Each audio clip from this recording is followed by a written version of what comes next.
Ha llegado el momento de escuchar la palabra de Dios. Un potente mensaje extraído de las Sagradas Escrituras. En la voz del pastor Carlos Hoyos. Bendiciones, Pastor Carlos. ¿Me puede aconsejar a mi hijo? Es un joven que toca el saxofón y sirve en la alabanza en la iglesia, pero ha resultado un trabajo para acompañar bodas y algunas reuniones en... se me borró.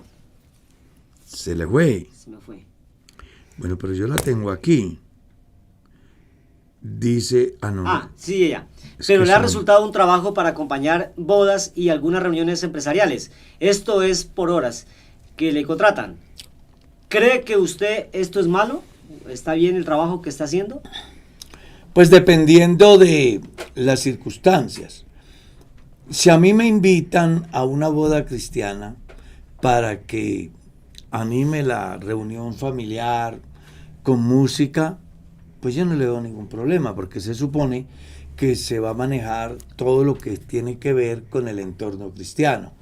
Pero si a mí me invitan a una fiesta empresarial de fin de año, donde hay una cantidad de actividades, entre ellas alcohol y vicios y un sinnúmero de cosas, pues el cristiano debe establecer la diferencia y tener en cuenta lo que el apóstol Pablo escribe en su carta.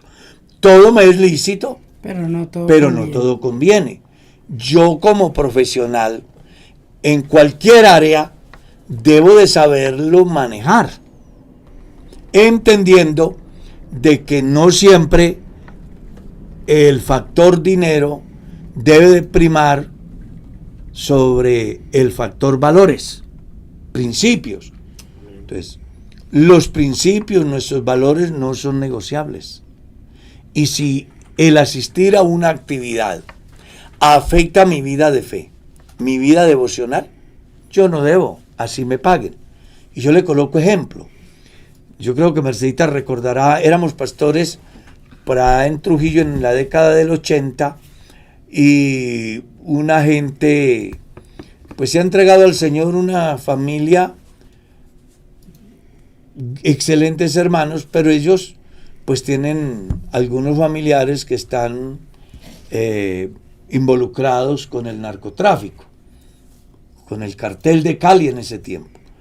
Y se ha casado una niña de la iglesia. Y como aquellos tenían familia que pertenecían a ese cartel, pues ellos han ido. Y al ver la ceremonia, el padre de familia que pertenecía a ese grupo se me ha acercado y me ha dicho que cuánto le cobro por hacerle una ceremonia como esa a su hija en su lugar donde ellos piensan llevarla a cabo en el futuro. Yo le dije, no, pues es que no vale nada, yo no cobro nada. Y entonces, no, lo que pasa es que para usted poder acceder a una ceremonia como estas, usted y a su familia les toca hacer algo muy diferente a dar dinero. ¿Cómo qué? Ustedes tienen que arrepentirse, convertirse, bautizarse, ser miembros del cuerpo de Cristo. Y no habrá ningún problema. Pero por plata, olvídese que no hacemos ceremonias. Wow. Entonces, uno debe de saber cuáles son nuestros valores. Y si hay situaciones en cualquier campo que riñen con nuestros valores, por dinero que nos ofrezcan, nuestra salvación no se vende. Es innegociable, ¿no? Así Amén. es. Pastor, Dios le bendiga. Tengo una pregunta que me tiene muy preocupado. Cuando era católico me casé por la iglesia católica y por lo civil, pero me separé a los 3 meses. Después de unos años conocí a una mujer y comencé a charlar con ella. Decidimos seguir a Cristo, entregar nuestras vidas a Él. Nos bautizamos y nos casamos. Hasta el día de hoy seguimos el Evangelio. Pero a veces nos preguntamos si estamos bien delante de la presencia de Dios, porque ella también estuvo casada por lo civil, estando en el mundo. Mi pregunta es, ¿estamos actualmente bien delante de la presencia de Dios o estamos en adulterio? Es muy interesante la pregunta porque mire el problema que hay ahí. Vamos a tratar a hacer ver de que no hay problema.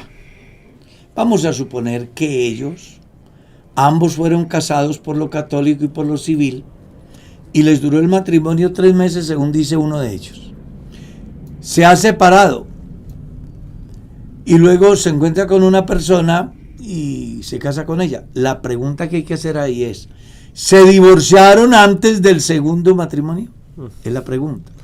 Porque si esta persona se casó y a los 3 meses se separó, pero no resolvió su problema civil, pues él está casado 2 veces y eso es un delito en Colombia.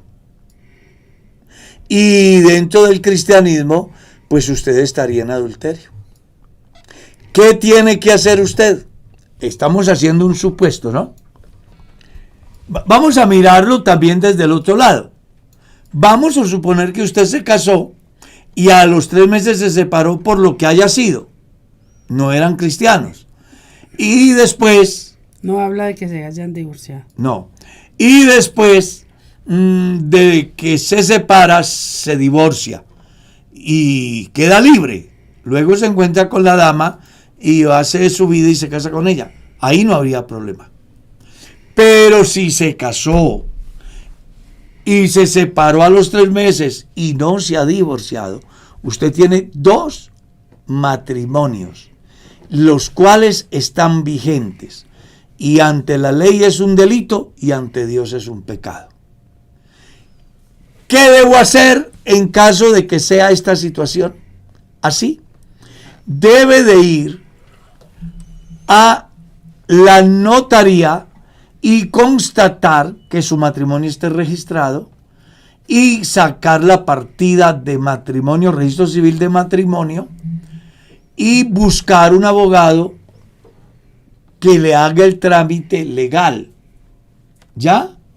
Y una vez que el juez emita el fallo de divorcio o la sentencia, entonces ahí sí, ya usted estará libre y podrá casarse. Y no va a tener problema ni con la ley, ni con Dios, ni tampoco su salvación. Pero si usted se casó, no se divorció y luego separado va y se casa, usted está en graves problemas. Y con respecto a lo final, estaré en adulterio con seguridad. Si no ha habido divorcio de la primera relación, así vaya a la iglesia y esté en adulterio.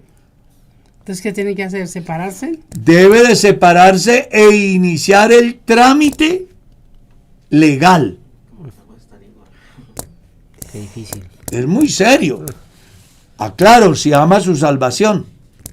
Porque si no aman su salvación, pues la gente vive de cualquier manera. Así es. Pero en Cristo las cosas son serias. Por eso es muy recomendable que cuando usted tenga una dificultad en la relación, primero busquen la consejería y eviten la separación y el divorcio. En caso tal de que se haga irreconciliable, pues busquen la salida legal para que no tengan esos problemas que luego les van a traer pues consecuencias bastante difíciles. serias. Suponga que él tiene 2 matrimonios vigentes y el Señor viene o la muerte le sorprende. Pues aunque vaya a la iglesia está perdido. Así de simple. Dura es esta palabra. Pero es la verdad. Nos están pidiendo que les aclaremos. Es mi deber. Dios mío. Sigamos. Sí, señor. Pastor, me salgo un poquitico. Dice, un saludo muy especial para el pastor Carlos Hoyos, hermana Mercedes, por este hermoso programa. Que todas las ricas bendiciones de nuestro Señor Jesucristo sea sobre ustedes. Bueno, pastor, Dios le bendiga. Disculpe la pregunta. ¿Es pecado no tomar parte en la actividad de la Santa Cena del Señor y del lavatorio de pies? Bueno, se me hace que la persona que hace la pregunta pertenece a alguna comunidad, posiblemente del nombre, pero que su forma de pensar es muy diferente a como nosotros vemos la vida cristiana. Y hago alusión a eso porque hace mención del lavamiento de los Lavatorio pies. de Sí. pies. Ajá. La iglesia nuestra no practica eso. Es bueno entender de que estas personas que pertenecen a estas comunidades lo hacen basados en lo que Jesús hizo una noche, cuando se colocó la toalla y comenzó a lavarle los pies a la gente. Entonces la gente toma esa figura como a perpetuidad, pero Jesús lo que estaba dando era una enseñanza. Ok. No estaba diciendo pues que es una norma. Debería hacerlo. No, era una enseñanza para mostrarle a los discípulos cuál es el verdadero sentido del servicio. En nada tiene que ver con la práctica de la vida devocional diaria del cristiano. Con respecto al no participar de la cena del Señor, sí es muy delicado, porque inclusive cuando uno va a la ley, encuentra que si la persona no iba a participar de la Pascua, debía de anunciarle al sacerdote para que el sacerdote programara un día determinado para que aquel pudiera participar de la Pascua, porque celebrar la Pascua en el pueblo judío era decir que Dios los había liberado de la esclavitud. La Santa Cena que nosotros practicamos en la iglesia y que la Biblia dice que debemos de hacerlo regularmente, es tomada de la figura de la Pascua. Lo que para los israelitas representaba libertad de la esclavitud de Egipto, para el cristianismo representa libertad del pecado y la esperanza de que Jesucristo viene otra vez. Entonces los cristianos que no están preparados para participar de la Santa Cena, tampoco están preparados para morirse y tampoco están preparados para la venida del Señor. Amén.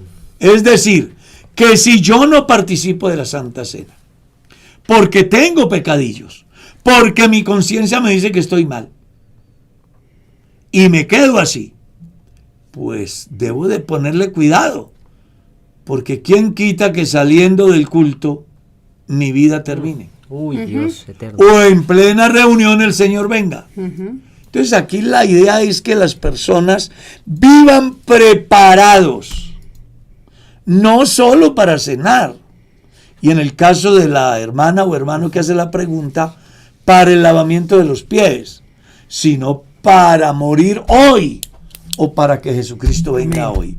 Y si usted no está preparado para la cena o para el lavamiento de los pies según su tradición, pues tampoco estarás preparado para la muerte o para la venida del Señor. Amén. Bueno, Mercedes. Amén. Pastor, ¿habrá muerte en el milenio? Claro, terminado el milenio. A ver, la Biblia dice en Isaías que no habrá hombre que muera de pocos días. O sea que sí habrá muerte. Porque el niño morirá de 100 años. Y el pecador de 100 años será maldito. Lo que pasa es que la vida de los hombres en el reino, en el periodo milenial, está escrito, será como la vida de los árboles. Vivirán muchos años. Pero que habrá muerte es una ley. Y los que sobrevivan morirán. De todas maneras, porque cuando viene el juicio de Dios sobre las naciones que entraron en condiciones humanas al periodo milenial y que preparan un ejército contra Dios, pues viene fuego del cielo y los destruye, los consume. Hay muerte y luego viene el juicio final. Porque está establecido para todos los hombres. Que mueran una sola vez y después de esto el juicio.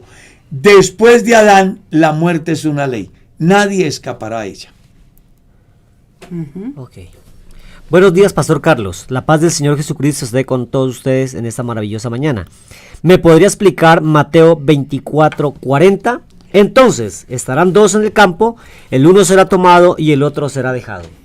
Está refiriéndose, es una profecía directamente al pueblo de Israel, que se va a dar después del que se dé la gran tribulación, o sea, durante la gran tribulación. No es para la iglesia. a la iglesia no le corresponde la gran tribulación. En consecuencia, no van a estar en ese evento de persecución y de dificultad que va a sufrir el pueblo de Israel. Porque cuando se cumple esa profecía, la iglesia estará en la presencia de Dios, en la adoración celestial, recibiendo los galardones y participando de las bodas del Cordero. Recuerde que en la semana 70 de Daniel hay eventos simultáneos en el cielo y en la tierra. Amén. En el cielo la iglesia con Dios y en la tierra gran tribulación. Es una profecía para el pueblo de Israel. Ok, bueno, merci. Amén. Pastor, antes de bautizarme me puse prótesis en los senos, pues ahora no cuento con los medios para quitármelas. Es necesario que haga lo posible por sacármelas de mi cuerpo, ya que he leído por muchas razones y especialmente espirituales, ya no deseo tenerlas. Bueno, como no tiene dinero para hacerse otra cirugía, pues le toca tenerlas. Pero si su conciencia le dice que está mal y hoy o mañana puede hacerse la reconstrucción, pues simplemente hágalo. Pero yo quiero que tenga en cuenta que el hecho de que hoy tenga esas extensiones sería algo, Prótesis. implantes es la palabra. El hecho de que tenga esos implantes que son el resultado de su vida sin Dios. Ya hoy eres cristiana.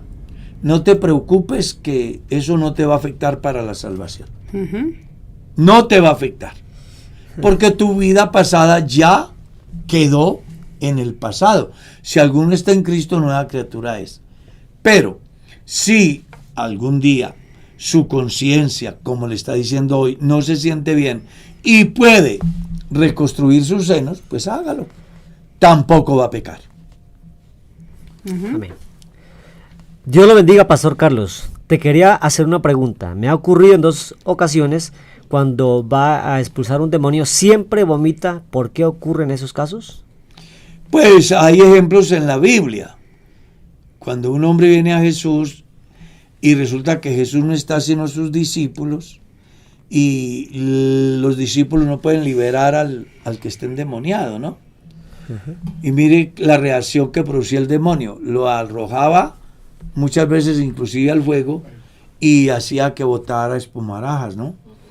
Eso es un fenómeno que es común en las personas endemoniadas. ¿Ya? ¿Que por qué lo hace? Bueno, porque están endemoniados.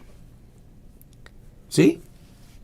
Ahora yo espero que usted no se quede esperando a que se acabe la espuma para poderse ir, porque al final puede terminar usted botando espuma. Explíquenos bien, pastor. No, es que... Yo entiendo, pero su forma de hablar, pienso que la gente no... No, pero mire que... Y es que hay que explicarle a la gente. Porque a veces a las personas, a los líderes de las iglesias, los llaman a orar por un endemoniado. Y a veces no saben si está endemoniado o no.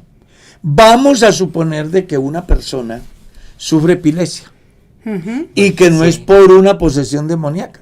La epilepsia se puede dar por 3 causas: por vía genética, por un accidente o por un espíritu malo que lo posee. Entonces, el diagnóstico tiene que aprenderlo a hacer el que va a orar por esa persona, para que no resulte echando un demonio que sale con una cirugía, por ejemplo. ¿Está claro? Sí, sí. Entonces, hay casos donde muchos de los que oran por presuntos endemoniados están en el lugar equivocado, porque no saben hacer el diagnóstico. Y otros, como no saben hacer el diagnóstico, piensan que el endemoniado hay que orar por él hasta que la persona llegue a un cabal juicio. Y resulta que a usted lo llamaron fue a orar. Entonces usted lo que tiene que hacer es hacer un diagnóstico y orar por el individuo y irse.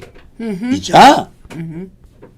No se quede ahí 1 hora, 2 horas, 3 horas, medianoche hasta el amanecer, echando un demonio, que a lo mejor no sea un demonio sino la malicia del individuo, Sí, sí. que a lo mejor no sea un demonio sino una enfermedad genética, que a lo mejor no es un demonio sino una enfermedad producto de un accidente. La gente tiene que aprender a madurar como cristianos y como personas que van a ejercer algo tan delicado como es eso. José iba a preguntar algo. Sí, señor. O sea que nosotros en conclusión como cristianos y nuestra posición como iglesia, no hacemos exorcismos. Nosotros simplemente hacemos lo que la Biblia dice. Orar. Estas señales seguirán a los que creen. En mi nombre echarán fuera demonios, cuando se habla de endemoniados. Mire que Jesús establece la diferencia. Sobre los enfermos pondrán sus manos y sanarán. O sea, hay diferencia entre endemoniados y enfermos. Y hay muchos cristianos que creen que toda enfermedad es un demonio, un espíritu. Hay que aprender a establecer. Nosotros no andamos haciendo exorcismos. Además, no vivimos ofreciendo tal servicio. La Biblia dice, Santiago capítulo 5, el verso 14. Si alguno está alegre, cante alabanzas. Si alguno está enfermo, llame a los ancianos de la iglesia y oren por él, ungiéndole con aceite en el nombre del Señor. Y la oración de fe salvará al enfermo y el Señor lo levantará. Y si hubiere cometido pecado, le serán perdonados. O sea, la sanidad no se va ofreciendo. Los milagros no se van ofreciendo. Eso lo hacen los señores de la teología de la prosperidad. Nosotros no ofrecemos. Nosotros lo que le decimos a la gente es que necesitan un encuentro personal con Dios. Si en el proceso del ejercicio evangelístico encontramos un enfermo y una persona dice, ¿por qué no me hacen el favor de orar? Oramos por él, pero no vivimos ofreciendo. ¿Por qué? Porque tanto la salvación como la sanidad proviene de Dios, no del hombre. Y no le queda bien al hombre estar ofreciendo lo que no es suyo. Pastor, ¿ahí aplica la palabra discernimiento? Claro, Okay. La persona tiene que saber. Porque sucede muchas veces en las iglesias que llevan a un culto un endemoniado y eso, digámoslo así, dan lora, media hora que echando fuera. Cójalo de los pies, de las manos, Es- abra y de la los ojos, persona, póngalo a hablar. sí, Pues yo creo que sí, eso sí. no aplica. Eso Se es ora por él y listo. se ya. oró por él y ya. Eso es lo que la Biblia dice que debemos de hacer. Amén, amén. De ahí para allá son inventos nuestros que buscamos ser protagonistas, haciendo a un lado la verdadera intervención de Dios. Amén. Y buscando más bien que seamos nosotros. Pas- Y ahí es donde las personas pueden terminar afectados espiritualmente, Pastor, porque están buscando algo que no les corresponde a ellos, que por lógica le pertenece a Dios, Amén. que es la gloria. Pastor, ahora es mi pregunta. Esa es mi oportunidad de hacerlo. Pastor, hace poco, hace más o menos 20 días, que me pidieron ese favor. Hermano, mira, lo que pasa es que mi hija está súper atormentada en el apartamento, la hemos sacado acá a la casa. Por favor, si usted puede ir a orar y sacar ese demonio de la casa. Dije, no, yo no estoy para eso. ¿Por qué no le pregunta al pastor Carlos Hoyo? Yo le dije, seguramente me va a decir que no, que eso no se va a hacer. Porque no está de ir a orar por un lugar que se siente un tormento cuando la persona es la que está con problemas. Y lógicamente que era que tenía doble pareja. Entonces, Ahí estaba el problema. Ahí estaba el problema. La conciencia no la dejaba tranquila. Es correcto, sí señor. Así, algo así. Hermana Mercedes. Bueno, Dios le bendiga, pastor. Tengo una pregunta. ¿Por qué Dios llama a Job siervo y no lo llama hijo? Porque él lo quiso llamar siervo y no hijo. Él es soberano. A mí me llama también siervo.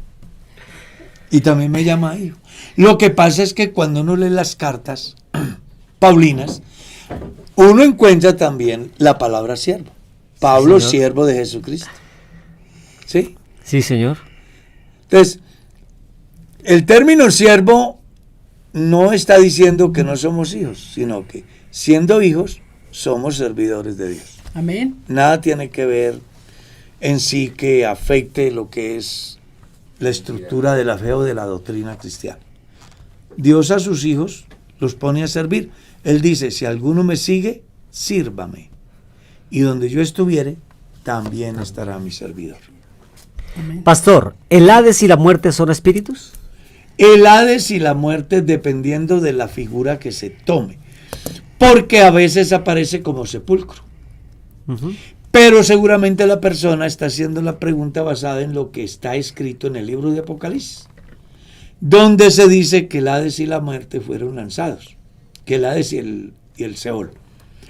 Pero se refiere más bien a al contexto espiritual que representan. ¿Por qué? Porque a esos lugares solo son llevados aquellos que son afectados por el rey de los espantos, que según el patriarca se refería al ángel de la muerte. Él lo describe como un espíritu que genera pánico y que, bueno, hace que el individuo deje de estar acá. Pero que en el campo bíblico simplemente la muerte es la ausencia del hálito de vida en el individuo del hombre, que Dios lo reclama. Es lo que hemos dicho aquí más de una vez.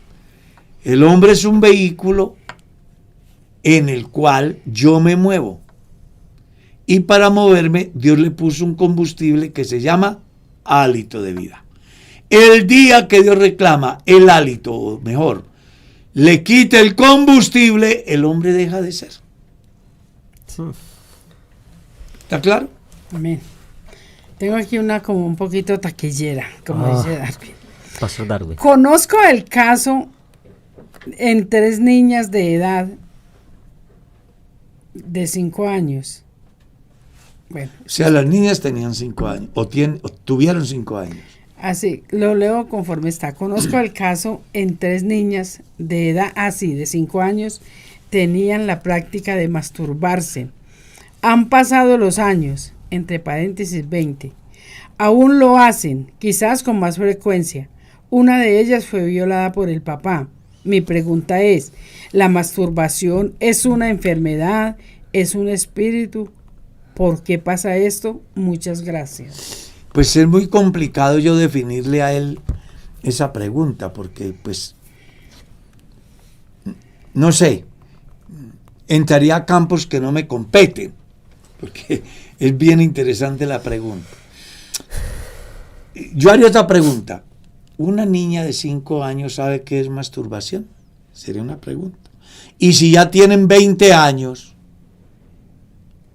o sea que hace 15 años ellas lo hacían, ¿será que ellas tenían conciencia que se llamaba masturbación? Es la pregunta. 2. Que si es una enfermedad, bueno, yo no soy la persona autorizada para decir si es una enfermedad o no. Lo que yo sí sé decir es que es masturbación. Masturbación. Es una afectación o una afección psicológica que puede tener un individuo que le genera inseguridad y que le hace incapaz de enfrentar una realidad con otra persona de su edad. Y por eso acude a ese medio. Me refiero a las personas que ya su personalidad está desarrollada. Por eso yo hacía la pregunta al principio. Un niño de 5 años sabe que se llama masturbación. ¿Qué es masturbación? Es la pregunta. Y hago otra pregunta. ¿Cómo sabe él que se masturbaban?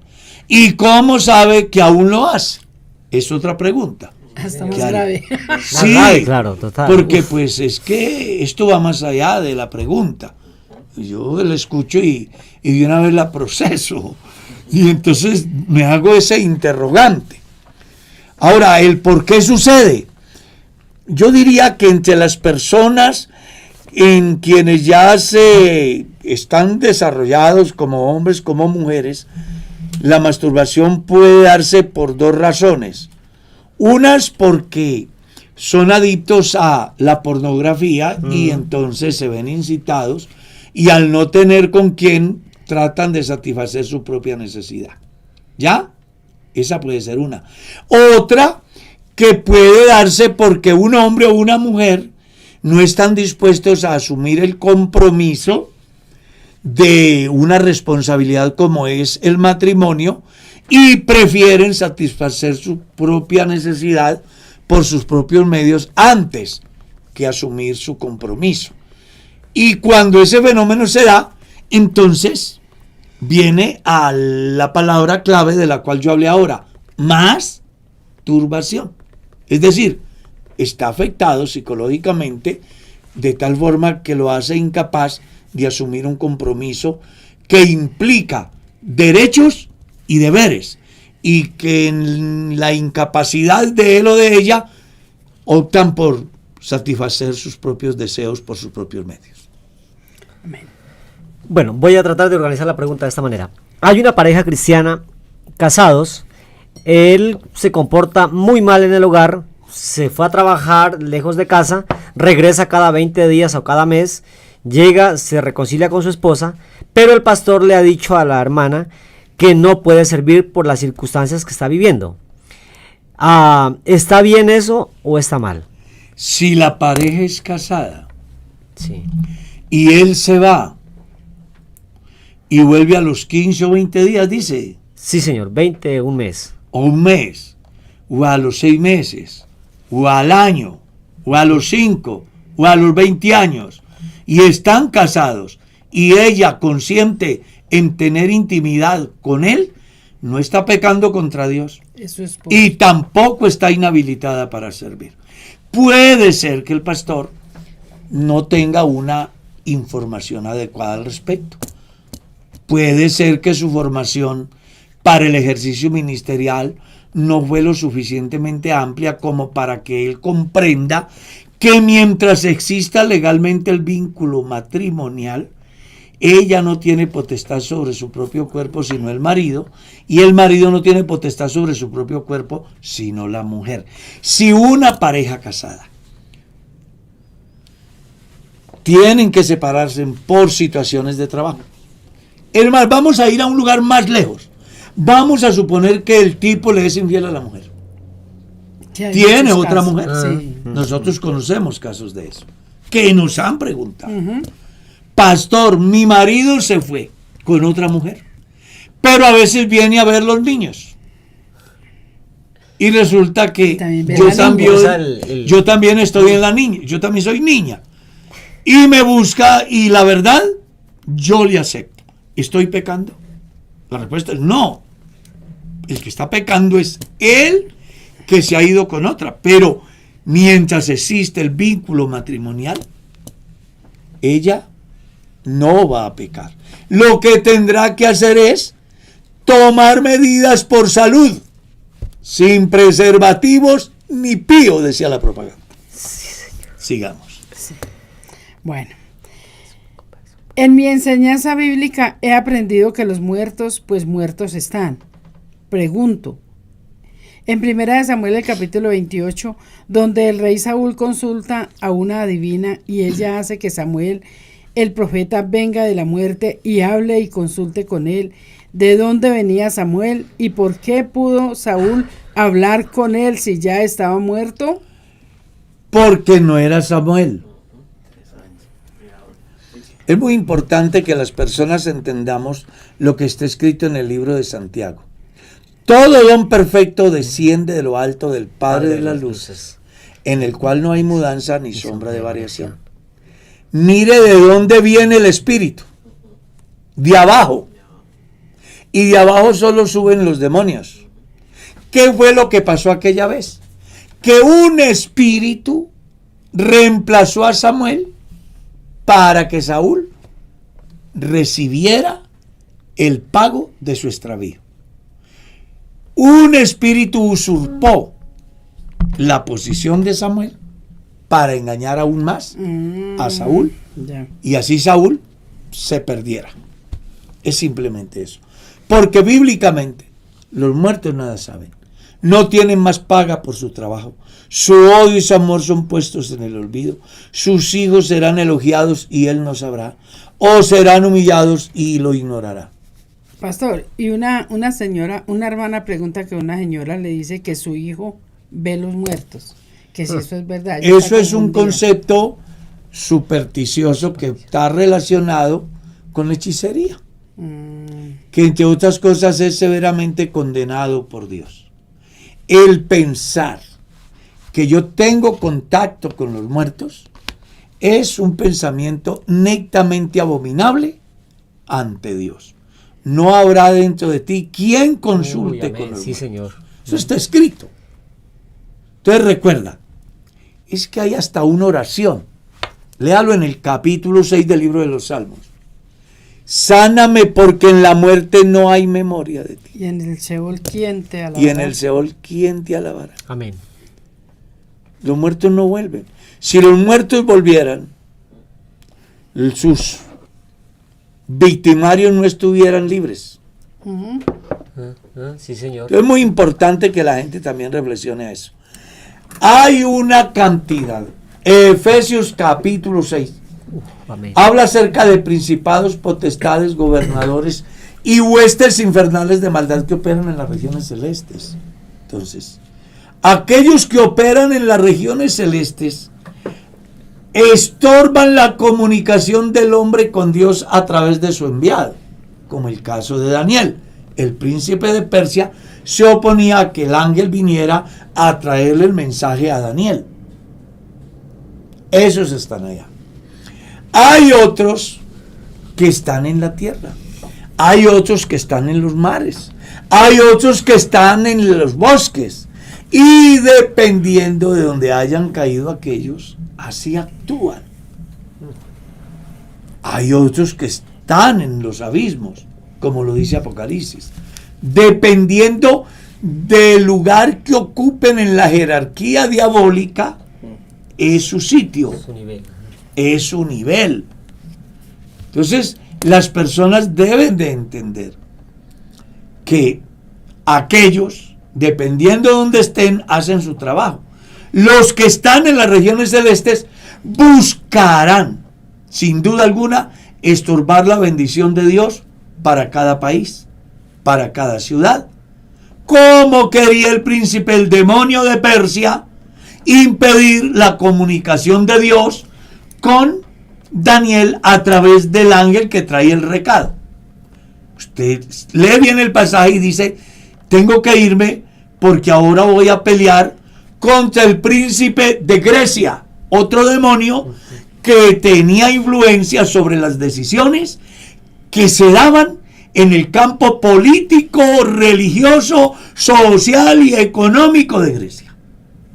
Yo me atrevo a asegurar que hay un demonio de Colombia que opera en las regiones celestes, que afecta de alguna manera los propósitos de Dios, busca que no se den.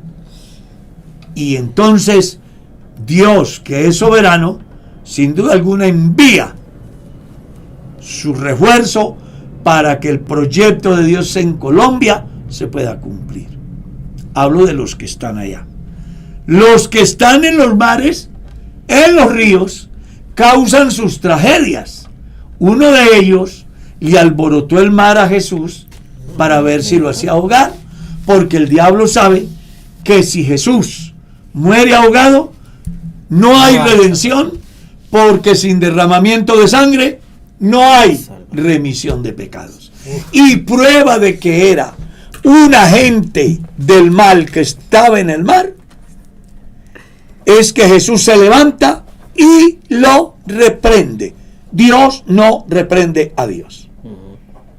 ¿Está claro? Está claro. Sí, Señor. Y los que tienen que ver con el funcionamiento psicológico de los individuos, dependiendo de la apertura que se le dé en la casa del individuo, así actúa el demonio. El mundo entero tiene influencias del mal. Jesús habla de ello. Cuando el espíritu inmundo sale del hombre, va por lugares desiertos, buscando dónde ubicarse. Y al no encontrar un lugar, vuelve a la casa antigua. Hablando del hombre que se reforma. Ese que dice, yo no necesito recibir a Cristo para dejar de tomar. Yo no necesito recibir a Cristo para dejar de fumar. Yo no necesito recibir a Cristo para dejar de serle infiel a mi mujer. Entonces, se reforman, se limpian a sí mismos, pero les hace falta el milagro de la transformación. Y por eso ese espíritu viene y dice, caramba, quedo sobrado aquí va y trae 7 demonios más, y el posterior estado de ese individuo es peor que el primero. Entonces aquí hay mucho que decir con relación a esta temática. Amén. Importante. Impresionante respuesta esta. Tiene una preguntita, pastor. Discúlpeme. Es que hay que va como por el mismo lado. Cuando dice la Biblia que el cuerpo vuelve al polvo y el espíritu a Dios, quien lo dio, estaría correcto pedirle a Dios el espíritu de alguien que ya falleció, haciendo apelación a sus características o a los dones que tenía esa persona. Eso es prohibido por Dios. Eso está relacionado con el ocultismo. Y Dios lo sanciona de manera severa. No. Es bueno que las personas en ese caso, porque aunque usted dice que es como por el mismo, no es por el mismo. A ver. Cuando hablamos del Espíritu de Dios en la vida del hombre, es una cosa. Y cuando hablamos de las habilidades de los individuos, es otra cosa. Entonces, Dios dio dones a los hombres y también a los rebeldes. Por muy bueno que sea el don que tiene un rebelde, son dones naturales, no son dones espirituales. Entonces, difícilmente puedo acceder a ellos. No son, Dios se los dio a él y ya. Terminan cuando el hombre muere. Los dones espirituales, que son el resultado del milagro de la regeneración, de la transformación, de la obra del Espíritu Santo, de la llenura del Espíritu Santo en la vida del individuo después de que éste ha recibido a Jesús. Esos dones siempre están rotando. ¿Cómo? Un hermano en los días de Jesús, Pedro, tenía el don de sanidad, pero Pedro murió. Pero el Espíritu Santo no. Creyó otro y Dios le ha dado el don de sanidad, no que era de Pedro, sino del Espíritu Santo.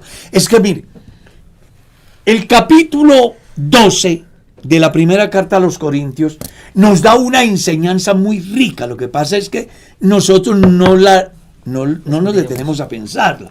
Pero mire que cada acción dada por el Espíritu concluye diciendo, es por el mismo Espíritu. Los dones por el mismo Espíritu. Los ministerios por el mismo Espíritu. Y los resultados por el mismo Espíritu. ¿Qué es lo que Dios está diciendo? Que eso no es del hombre. Eso hace que la obra de Dios cobre vigencia hoy. ¿Qué tal que los dones del Espíritu solo hubiesen sido equivalentes al pueblo del primer siglo? Entonces la iglesia de hoy no tendría los dones del Espíritu. Así es, amén. Porque solo era para ellos. Era para ellos. Pero no, Dios es permanente, es eterno, resume el ayer, el hoy y el mañana en un eterno presente. Eso hace que cuando se trata de los dones espirituales, ni usted necesita que yo quiero el don que tiene el hermano Armando. No, es que usted tiene el Espíritu Santo. Y ese don que Armando tiene, Dios lo usa en el momento que lo requiere. No es un don de Armando, es un don del Espíritu. El día que usted esté frente a un problema similar al que enfrentó Armando, ese día el don del Espíritu Santo que se requiere hará su aparición para solucionar el evento del momento, sea de liberación, sea de sanidad, sea de interpretación, sea de discernimiento, en cualquier área. Porque Dios tiene un cuerpo que se llama la iglesia y sus dones funcionan en la iglesia y en cualquier lugar del mundo. Y a la misma hora que usted está orando por un enfermo y Dios lo sana por el don de sanidad, en África, en China, Dios estará haciendo lo mismo a través de alguien. Amén. Porque es de Dios. no del hombre. Usted no. Por eso Pablo escribe en el capítulo 14, procurad los dones espirituales. Desee tener los dones del Espíritu. Pues simple, porque el hecho de ser un hijo de Dios, yo tengo el Espíritu Santo. Y como tal, su diversidad de dones, Dios los pone a funcionar dependiendo del lugar y las circunstancias. Amén. Sigamos. Bueno, Mercedes. Pastor, a mí me regalan un bono de 1.000.000 de pesos para comprar en determinada tienda, Olímpica, Éxito, bueno, caro ya. ¿Cómo hago yo para diezmar de ese regalo que me dan? Hay dos maneras. Si lo hace en productos, pues saque el diezmo de los productos. Compró 10 pastillas de Maggi, saque una y llévela a la iglesia. Esa sería una. 2, si es 1.000.000 de pesos y con eso hizo el mercado y resulta que tiene el 1.000.000 de pesos con el cual iba a hacer el mercado, pues saque los diezmos del 1.000.000 de pesos y llévelos al arbolí. Yo pensé que no tenía que diezmar porque... De todo lo que me dieres, el diezmo apartaré No, para pero ti. verdad, yo pensé por un momento que no. Mire. Como le dieron fue productos. Pero es que es de todo lo que me dieron. Eso es lo que dice la Biblia. pastor, claro, tiene toda la razón. Y mire que hay un caso muy importante y le agradezco su pregunta. Sí, porque no es de ella. Es una pregunta que hacen. No, es aquí una para pregunta la que me iglesia. hicieron, claro. Sí, es una pregunta que le han hecho. Yo creo, soy un fiel convencido, que gran parte de la ruina de muchos cristianos es la ausencia de obedecer a Dios. Muy importante. Si el hombre o la mujer obedece a Dios, Dios le ha hecho promesas. Dios las cumple. Siga. Es importante. Venga, en cuanto a eso, yo le voy a hacer una pregunta, pastor, porque a mí me la han hecho muchas veces. Ahí me dicen, yo asisto a tal iglesia, pero el pastor de allá vive muy bien. Y entonces yo, no, sí. Sí, pero lo son pueden varios decir, que- claro que sí. Entonces, en este caso está sucediendo en una iglesia vecina. Dice, yo no diezmo allá, yo me voy a diezmar por allá A un lugar más a humilde, esos por lugares que no tienen y que el pastor apenas salió. ¿Qué opina, pastor? ¿Eso está bien o qué? Él puede ir a llevarle lo que quiera al otro, pero no del diezmo, porque es que el diezmo no es del creyente, el diezmo es de Dios. Y se debe de dar en el lugar donde Dios, ¿Dónde es? Sí. donde es miembro el creyente. Sí, pastor, corríjame en esto. No puedo yo ir a comer al restaurante de José y entonces ir a pagar. Me corrige. Sí. Voy por a favor. pagar al frente. Almuerzo en el restaurante de José, pero voy y le pago al restaurante de Alex. Bueno, corríjame, por No, favor. es así. Se me Sí, viene sí, como sí, esa- sí, Es es así. cierto. Además, el compromiso Ahora- mío, pastor, es mi compromiso, ¿no? No altera absolutamente si tiene o no tiene. No. Y si yo voy a hacer lo que dijo la hermana Mercedes después de lo que habla la pregunta, de estar aquí, pero como lo veo bien a usted, me voy a un lugar de un pastor más humilde que hasta ahora está comenzando y llevo. Eso es como las emociones, ¿no? 3 cosas Creo que ahí no. muy importantes. La primera, quien lo hace se le olvida que está disponiendo de algo que no es de él. Sí, Es señor. que el diezmo no es del creyente, el diezmo no es del pastor, el diezmo es de Dios. Entonces yo no puedo disponer de lo de Dios. Eso es igual al que dice, pues ahí no necesitan, se lo voy a dar al pobre. Entonces encuentran un gamín trastornado por la marihuana, entonces hay que dárselo a él, porque ese es más pobre que el pastor de la iglesia. No, es que usted puede disponer de lo suyo. Saque el diezmo, llévelo al alfolí y de lo que usted le quede, vaya, regáleselo al pastor que quiera, al indigente que quiera, al que se sea, pero ya eso es suyo. Del diezmo no se puede disponer. Eso es como yo en la iglesia, como pastor, disponer de los diezmos de los diezmos. Pues es que allá hay una necesidad mayor. No, es mi deber como pastor y como cristiano enviar los diezmos al lugar donde deben de llegar. Igual ¿Qué eso es el no lo alfolí? hace pastor, eso lo hace el tesorero. Claro. Eso no lo hace el pastor. No, es que ningún pastor está llamado a manejar dineros de la iglesia. Exacto. Es responsable, pero en la iglesia hay un tesorero. Entonces, a ver, vamos a tratar de organizar para no causar más confusión. Quien dispone de los diezmos de Dios para llevarlos donde a él le parece, está equivocado. Sí. Y el pastor que recibe los diezmos, que pertenecen a otra congregación, es desleal. Totalmente. No debe de hacerlo. A menos que el individuo vaya y deposite los diezmos al alfolí y el pastor no se dé cuenta. Pero si a mí viene un creyente y me dice, pastor, yo asisto a la iglesia X y pues yo veo que ahí el pastor no hace lo que debe hacer para merecer los diezmos, yo los traigo acá. Mi deber como pastor es sentarme, corregir, aconsejar al creyente y no aceptarle los diezmos. Y si llegase la insistencia del tal a que tengo que recibirlo, se lo voy a recibir, llamo al pastor y le digo, vea hermano, Julano de tal vino y trajo estos diezmos que son de esa iglesia. Yo lo hice una vez. A mí me pasó una vez que alguien me llevó los diezmos. Yo estaba en una iglesia, entre comillas, de escasos recursos, y el creyente ha ido de una iglesia donde son más de 500 hermanos, o sea, la economía allí era muy solvente, y me ha llevado unos diezmos porque supuestamente el pastor de esa iglesia no los necesita. Que la gente está equivocada. Los diezmos no son para el pastor. Los diezmos no son del pastor. Los diezmos no se le dan al pastor. Los diezmos se le da a Dios. Al lugar que Dios escogió, que se llama el alfolí. Yo los llevo allá. Que es el lugar donde yo recibo mi orientación, mi consejería, todo lo relacionado con mi vida cristiana.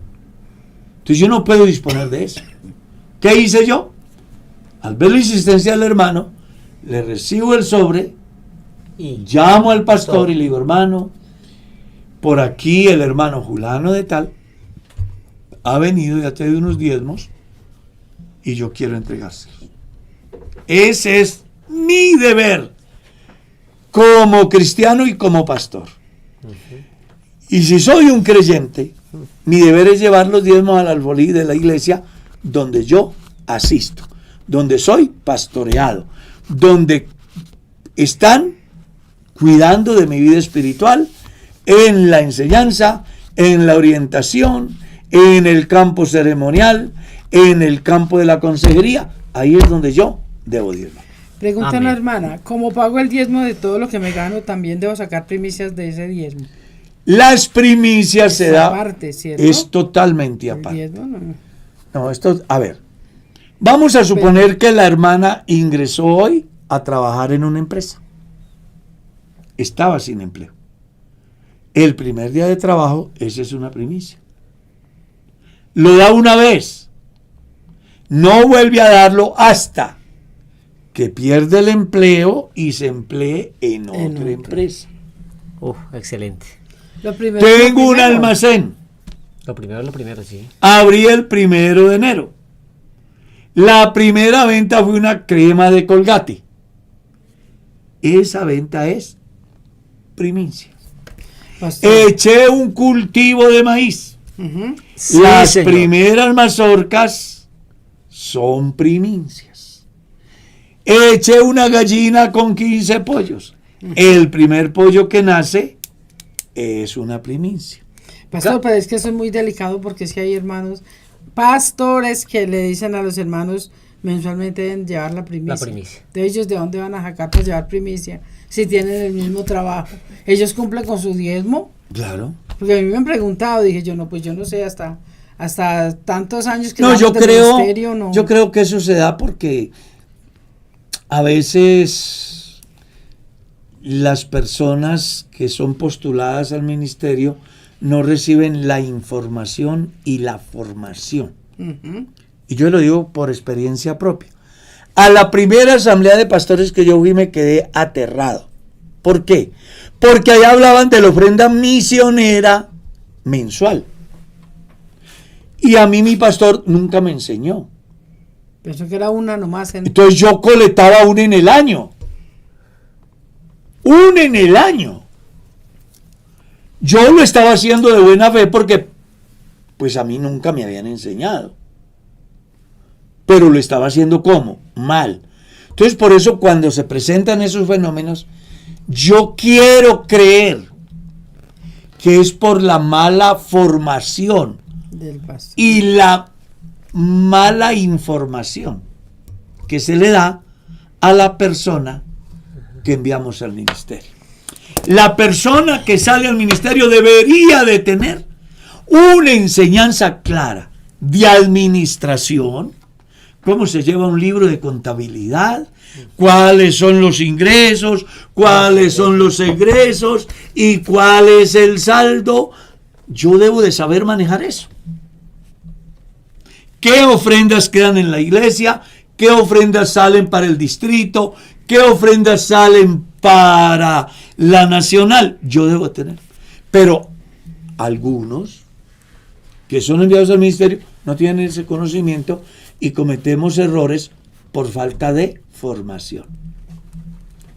Entonces puede darse ese fenómeno. Ojalá que los que escuchan este humilde comentario les sirva de algo.